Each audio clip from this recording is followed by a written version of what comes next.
I think if the new offences are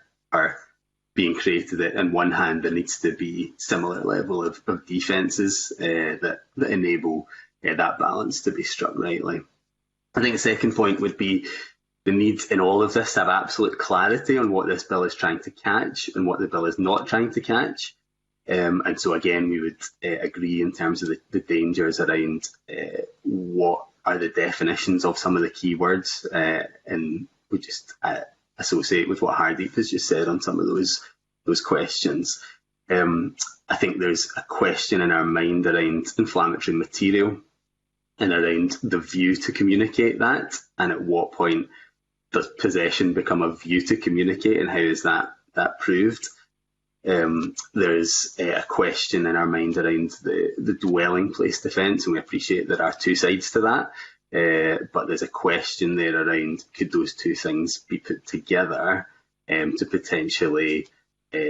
warrant searches and seizures of people's materials within their own homes.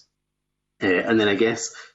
the final point is just really around the function, I think, of the freedom clauses within all of this. And I think practically they need to be there on the face of the bill to provide that clarity. I noted the conversation last week about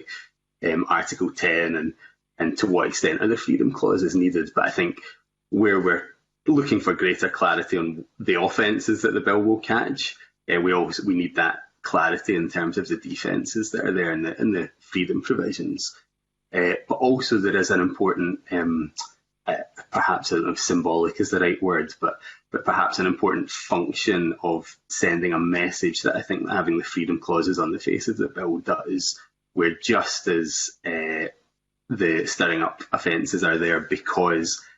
it's seen as important to send a strong message about what's tolerated in society and what's not in terms of stirring up hatred.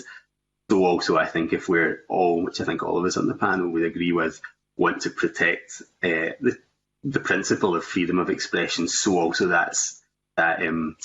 principle needs to apply to the defences as well as the offences.